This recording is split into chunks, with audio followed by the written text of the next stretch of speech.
కనుక రేపు నెల అయిందని ఆలోచిస్తాం. వీళ్ళకి ఆ బాధ లేదు. 100 ఉంది కదా, దీన్ని పెట్టుబడి పెడితే 1000 ఎట్లా సంపాదించవచ్చు. దానికి పోతే ఒక 5 కోట్లు పోద్ది.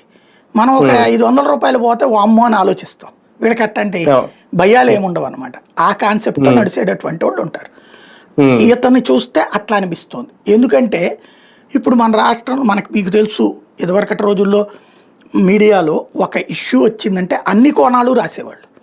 ఇప్పుడు అట్లా కాదు, ఏ పార్టీకి అనుకూలమైన కోణం వాళ్ళు రాస్తున్నారు. కాస్త కోస్తో ఇప్పుడు కమ్యూనిస్టు పత్రికలే ఇప్పుడు న్యూట్రల్ పత్రికలు అనాలేమో.